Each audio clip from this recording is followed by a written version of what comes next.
¿Qué tal? ¿Cómo estás? Bienvenido. Esto es Piérdete, el programa de Navarra Televisión en el que queremos mostrarte algunos de los rincones que se esconden a lo largo y ancho de la comunidad foral. Durante los próximos 25 minutos nos vamos a acercar hasta la zona media de Navarra, concretamente hasta Mendigorría, una de las joyas patrimoniales de nuestra tierra. ¿Nos acompañas?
Fue allá por los siglos I y II después de Cristo cuando la ciudad romana de Andelos vivió su máximo esplendor, alcanzando la condición de civitas y un importante desarrollo urbano.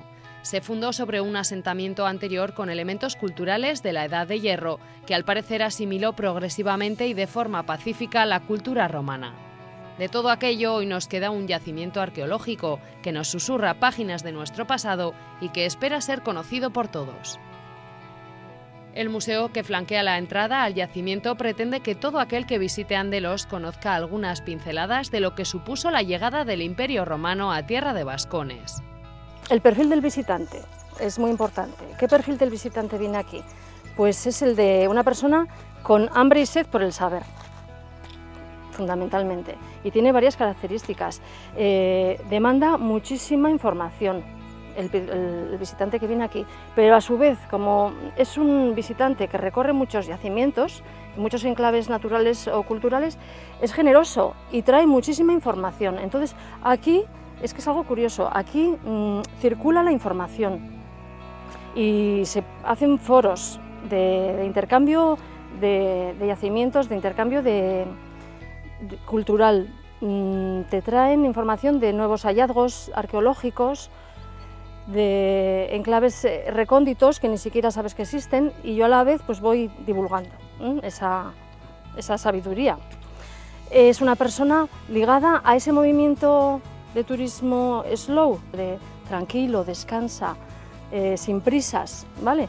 Y que tiene pues casi unas virtudes, unos hábitos y unas actitudes incorporadas que determinan una vida inteligente.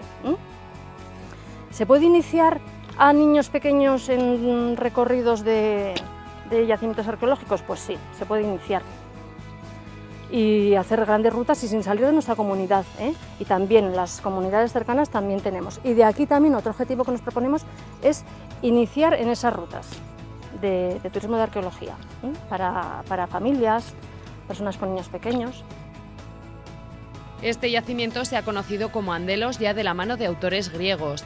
Fue la arqueóloga María Ángeles Mezquiriz la que nos propone que si hablamos de una ciudad romana, la debemos denominar en romano. Así también se acepta leer Andelos sin la S final. Andelo tuvo unos 2.500 habitantes en los siglos de mayor esplendor, el siglo I y el II, aunque sabemos que se asientan aquí a finales del siglo II antes de nuestra era, los romanos. Y conviven, al parecer, pacíficamente con ese pueblo que estaba aquí, ese pueblo prerromano de la Edad del Hierro. Porque no hay vestigios de que hubo enfrentamientos, no han salido restos de incendio, que es lo más habitual. Cuando un pueblo avasalla a otro, pues incendia las casas. ¿Fue importante en tierra de vascones? Sí, era cruce de caminos.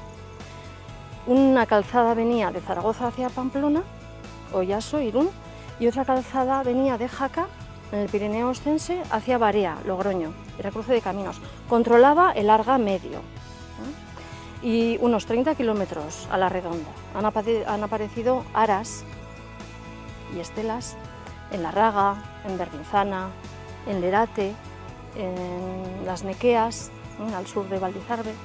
Entonces, este área estaba controlada por Andelo. Además de las ruinas, en la ciudad hay un recorrido que nos conduce hasta el depósito regulador que controlaba el agua que abastecía a Andelos. Es la joya de la corona porque no hay otro en la península tan bien conservado y es lo que lo distingue y por lo que es conocido internacionalmente.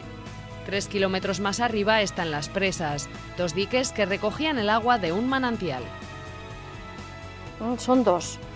La primera de Sillarejo. Al parecer no les resultó eficaz y tuvieron que hacer otra en el siglo II de argamasa, de hormigón romano. Entonces, esa característica de que haya dos diques diferentes también hace que los visitantes suban a verlas. En la propia ciudad se distinguen también 2 partes, una etapa romana y otra medieval bien diferenciadas. En la zona romana también tenemos diferenciadas 2. Ahora mismo nos encontramos en el barrio artesanal. ¿Y en el barrio artesanal qué ha salido? Pues ha salido la lavandería, tintorería o fulónica, que también es algo peculiar. Todo el conjunto de la lavandería, tintorería.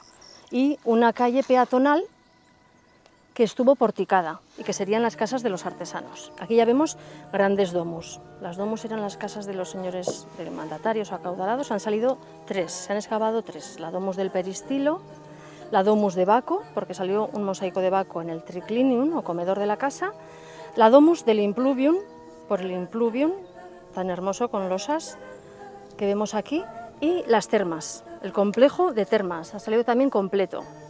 Enclavado en una ínsula, en una manzana de la época, las termas se encuentran delimitadas por 3 calles, 2 de Cumani, que son las calles que van de este a oeste en toda ciudad romana, y por un cardo, en este caso Cardine minor, que va de norte a sur. Y ha salido todo el complejo, la parte de la palestra, que era donde hacían gimnasia, la zona de recepción, la zona de agua caliente, templada, tendrían también zona de masajes, el horno, otra puerta auxiliar que era por donde entraba la leña. Estamos hablando de ruinas mínimas, a nivel de superficie. No debemos olvidar que han sido campos de labranza, que ha sido una zona muy transitada y ha servido de cantera para 3 pueblos importantes cercanos y que ha sido expoliado. Pero bueno, en cualquier caso son ruinas que han dado muchísima información y podemos saber cómo se vivía aquí en los siglos de mayor esplendor del imperio, en el siglo I y II. Los romanos eran muy clasistas y estaban los patricios y estaban los plebeyos. A las termas venían los patricios con sus criados que les frotaban la espalda, vendrían las mujeres a una hora, los hombres a otra hora. Se vivía bien, pero el que tenía, y estaban después los esclavos o los artesanos que hemos visto que tenían otra zona. En las inmediaciones de Andelos se encuentra la ermita de Nuestra Señora de Andión, muy venerada por los vecinos de Mendigorría. En su pared se ubican 2 inscripciones en latín. Su localización en el siglo XVII por parte del padre Moret, historiador del Reino de Navarra, fue clave para descubrir el yacimiento. Y al encontrarse esas inscripciones en latín, pues él ató cabos con otra inscripción que había salido a una mujer andelonense en Santa Cara, en la antigua Cara romana. Y enlazó esos 2 datos. Y ahí empezó la aventura de este yacimiento. Entonces sí que proponemos a las personas que vienen, las familias o los colegios, que vayan en busca de esas inscripciones para comenzar esta aventura. A simple vista puede parecer que lo que vemos son solo piedras, pero hay que ponerlas en valor y cuidar este pedacito de historia que nos regalan para entender nuestra evolución hasta nuestros días. Es tan importante porque conocer la historia y tener cultura te hace libre. Después es un patrimonio de todos nosotros. Además está en una zona céntrica de Navarra, muy cómoda para visitar. Tenemos una ruta cronológica que se puede hacer en un día. A 15 kilómetros está Berbinzana y ahí tenemos el yacimiento de las Heretas, prerromano, o de la Edad del Hierro o vascón. De ahí podemos venir aquí, introducirnos en el mundo romano. Ya estamos añadiendo siglos, ¿verdad? Y de aquí a Artajona, medieval. Y ya para rematar, Pues Olite y las dinastías del Reino de Navarra. Andelos es un yacimiento que destaca por sus restos romanos, aunque no hay que olvidar que se completa con el medievo. Nos encontramos en la zona medieval, que transcurre entre los siglos XI y XIV. La ermita es del siglo XI y sabemos que en el siglo XIV ya desaparece. Hay constancia que hay 64 familias, 64 fuegos en 1360 y queda despoblado unos años más tarde, al parecer por la peste. Hay una diferencia abismal. La zona romana es muy ordenada, siguen unas pautas urbanísticas que ya tenían descritas y aquí en Andelos se ve perfectamente cómo sale la planta hipodámica, que decían ellos. Imagínate un tablero de ajedrez en el que marcan unas retículas, dos calles principales. A la calle principal que va de este a oeste le llaman Decumanus Máximo, que esa sí que ha salido aquí, y a la calle que va de norte a sur la llaman Cardo Máximo. Bueno, pues esa planta hipodámica aparece en Andelo y suele aparecer en todas las ciudades romanas. Y en la etapa medieval, como vemos, pues ya nada que ver. Son casas irregulares, estancias pequeñas, en cuesta, aprovechan enlosados anteriores, incluso en los enseres y en los materiales no tienen nada que ver con la etapa romana. La etapa romana ha salido a la luz mucho material, enseres personales, cerámica, monedas. En la etapa medieval apenas salen enseres de los que vivían aquí. Mendigorría es una localidad de aproximadamente 1000 habitantes ubicada en la zona media de Navarra y en la cuenca del río Arga. Limita con Puente la Reina al norte, Larraga al sur, al este con Artajona y al oeste con Cirauqui. Mendigorría tiene muchas cosas para resaltar a través de la historia. La primera noticia que tenemos de ella, las fuentes nos hablan del año 1158 cuando Sancho el Sabio, si no recuerdo mal, nos da los fueros. La localidad tiene muchísimos escudos nobiliarios que pertenecen a casas importantes cuyos beneficios eran sobre todo agrícolas, sacaban el dinero sobre todo agrícola y sobre todo por el vino. Tenemos una leyenda en Mendigorría que la torre está hecha con vino. Bueno, tengo que aclarar unas cositas. Es posible que físicamente se hiciera con vino, pero lo que sí se puede asegurar es que se hizo con el dinero que daba el vino, porque el vino en aquella época se exportaba incluso a América, o sea, el pueblo era muy rico precisamente por este producto agrícola. De hecho, pues la torre que tenemos, la iglesia, en su segunda fase constructiva es impresionante, o sea, parece una catedral, una torre tan inmensa, tan elegante, tan bien hecha, para un pueblo tan pequeño, pues es un poco curioso. Pero hay otras leyendas en pueblos de La Rioja, por ejemplo, que también hablan de que las torres se hizo con vino.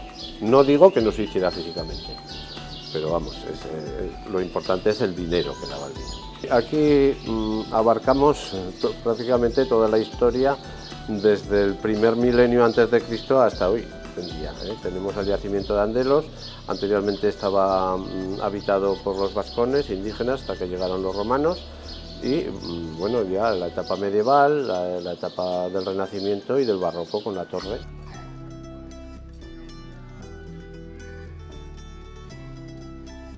Y es el yacimiento arqueológico de Andelos la joya de Mendigorría y la semilla que germina en 2002 con la puesta en marcha del Festival Romano, que ya se ha consolidado como una cita anual imprescindible para la villa. El Festival Romano nace en el año 2002. Este año hemos celebrado la 12ª edición del festival. Nace con la vocación de favorecer el yacimiento arqueológico, que es otra de las cosas grandes, del patrimonio grande que tenemos en Mendigorría. Nace bajo la dirección de la entonces alcaldesa María Asun Fernández. Hemos hecho 12 ediciones, estamos repasando la cultura romana en todos los aspectos. Hemos podido hacer desde una boda, desde el mundo del ejército, el mundo de los niños, el mundo de cómo eran, por ejemplo, una comida romana, Todo esto estamos desmintiendo también lo que muchas veces Hollywood nos ha mandado.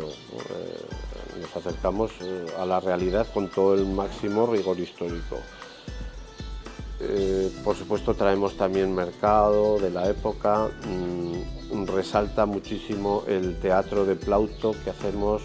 En realidad es un homenaje a nuestros antepasados. Curiosamente hay apellidos de gente de aquí que aparecen en las inscripciones de Andelos hace 2000 años, o sea que en realidad tenemos casi una línea directa con ellos. Lo que tengo a mis espaldas es una reproducción a escala real, con 7,5 metros de altura, de lo que podría ser una de las fachadas o una de las calles, vamos a decir así, del antiguo Andelos. Está inspirada en la Vía de la Abundancia de Pompeya, que es el único lugar del mundo donde se nos han quedado casas, prácticamente hasta el nivel del tejado. Tiene mucha simbología. Estas casas, como veis, están llenas de color. Hay varias cosas para destacar en esta fachada. Una serían los lares compitales, que son altares que tenían los romanos en las esquinas. Podemos ver un montón de inscripciones. No es otra cosa que inscripciones para elegir a los ediles, para elegir a los concejales, para elegir a los alcaldes de las ciudades. También tenemos las inscripciones que hacía la gente de la calle, lo que hoy llamaríamos los grafitos, donde cada uno pues ponía lo que le venía en gana, por así decirlo, o sea, desde el precio de los productos agrícolas hasta te amo Caecilia. Pero no solo el yacimiento atrae nuestra atención. Un paseo por Mendigorría nos descubre otros atractivos, construcciones y una rica variedad de escudos que todavía recuerdan el esplendor que un día tuvo. Tenemos también dos ermitas. Una es la ermita de Santiago, donde se pueden encontrar en los alrededores restos de la Edad del Hierro.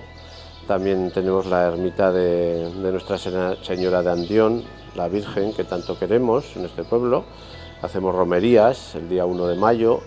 Tenemos también otra iglesia en Santa María, en lo más alto del pueblo, que era un poco el origen de la localidad, la primitiva iglesia.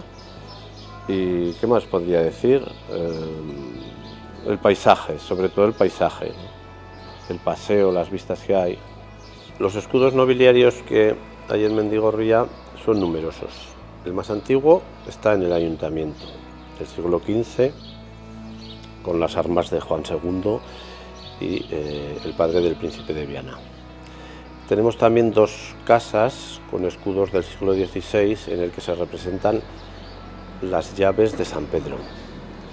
Posiblemente estas casas serían de origen religioso, de arquitectura, aunque civil, pero vinculadas a la iglesia. También tenemos escudos del siglo XVIII, sobre todo.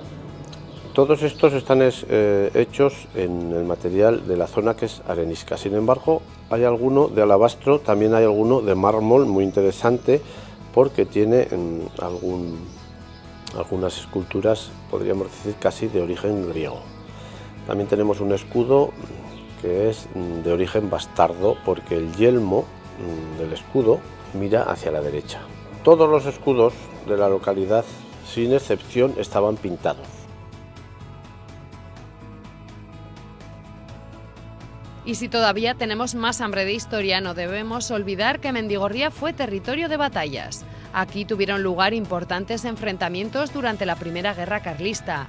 En torno al puente de la Raga libraron combate los hombres de Zumalacárregui y los cristianos del Brigadier Carrera el 9 de marzo de 1835. Ya en julio de aquel año se libró la batalla que valió al general Fernández de Córdoba la victoria sobre los carlistas, y meses después, en septiembre, fueron vencidos definitivamente por los hombres del general Aldama. Bueno, pues en la Primera Guerra Carlista, el 16 de julio de 1835, se enfrentó el ejército carlista contra los liberales, 25.000 carlistas contra 36.000 liberales. Tanto Zumalacárregui había vencido a todos los isabelinos, a todos los generales, ya estaban ellos desmoralizados, no había forma. Un pequeño ejército sin caballería, apenas sin artillería, ¿cómo podían vencerlos? Y entonces esta batalla es el principio y el fin de los carlistas ya, porque vencen y se demuestra qué carencias tenía. En la montaña ahí se defendían bien como guerrilleros, pero en el llano ahí no tenían posibilidades porque les faltaba material, tanto artillería como caballería.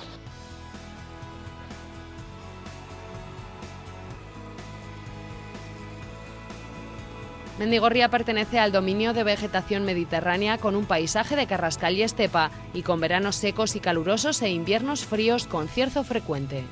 El atractivo, desde luego, lo tiene en principio la luz. La luz casi podría decir que es mediterránea. Los tres cultivos tenemos aquí trigo, olivo y vid, ¿no? Viña, vamos. Entonces eso se da siempre en lugares donde existe la luz mediterránea. Los paisajes también, el río, tenemos dos ríos, el río Arga y el río Salado. El patrimonio es impresionante desde el punto de vista urbanístico de las casas, del poder que tenían las casas precisamente por estos cultivos. Las calles, el paisaje, tantas cosas. Precisamente ese clima es el que dibuja un paisaje característico y de gran valor natural.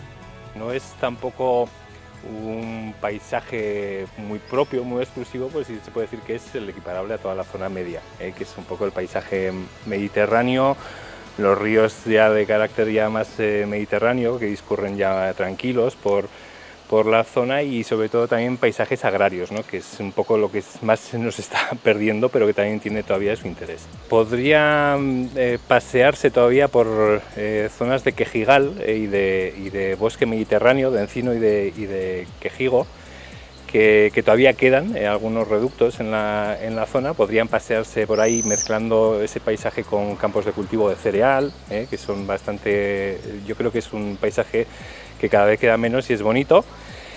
Por supuesto, las zonas del río, que aunque pues bueno, los ecosistemas fluviales han estado siempre en Navarra muy... En los últimos años pues, se ha reconocido que han tenido muchos problemas de conservación, poco a poco se van recuperando, y aquí también hay en concreto una zona que se recuperó hace creo que un par de años, 3 años así, por el gobierno de Navarra, un antiguo meandro del río Arga, en la muga con Mañeru, entre Mendigorría y Mañeru, y es una zona abandonada que se ha recuperado ecológicamente desde un punto de vista ecológico para controlar las avenidas del río, pues bueno, como ganar llanuras de inundación ante estas avenidas, y de paso favorecer a una especie pues bueno, en peligro de extinción, que es el bisón europeo, que mucha gente dice que no está, pero es que es muy difícil de ver porque tiene unas costumbres nocturnas, es parecido a una nutria, es más pequeñito, más fino, y que sí que se está viendo que tiene interés en determinadas zonas del río Arga, y este es uno de esas zonas que se llaman territorio bisón.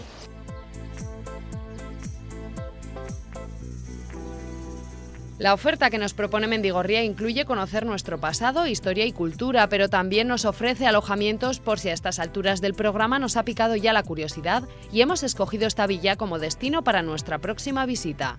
Uno de los lugares donde podemos pasar, por ejemplo, un fin de semana es su camping. El camping El Molino está situado en Mendigorría, es un camping de primera categoría. Tenemos el sello de la ISO 14000, el sello medioambiental de calidad. Lo que intentamos es que todas las actividades que se realicen en el camping de ocio y de turismo estén entrelazadas y estén directamente conectadas con el disfrute y el cuidado y el respeto al medio ambiente y a la naturaleza. Como te he dicho, es un camping de primera categoría, tenemos 22 bungalows, tenemos albergue, habitaciones con literas para 150 personas, tenemos parcelas de camping con luz y agua y desagüe. Tenemos también, como estáis viendo, piscinas, tenemos embarcadero con actividades como alquiler de piraguas, piragüismo con monitor, escalada, tiro con arco, tenemos también pistas de baloncesto, de tenis, minigolf. Principalmente lo que ofertamos es pues la riqueza que tiene esta zona, ¿no? Empezando por el buen tiempo, las buenas comunicaciones, que tenemos autovías absolutamente de todas las zonas o de todas las direcciones. Y luego, pues bueno, pues la riqueza que tenemos en vino, la riqueza patrimonial, cultural, histórica, gastronómica. La verdad es que bueno, la zona media de Navarra ofrece una oferta turística muy interesante y, como te digo, lo mejor, el buen tiempo. Y es que Mendigorría lo tiene todo para ofrecernos una escapada inolvidable.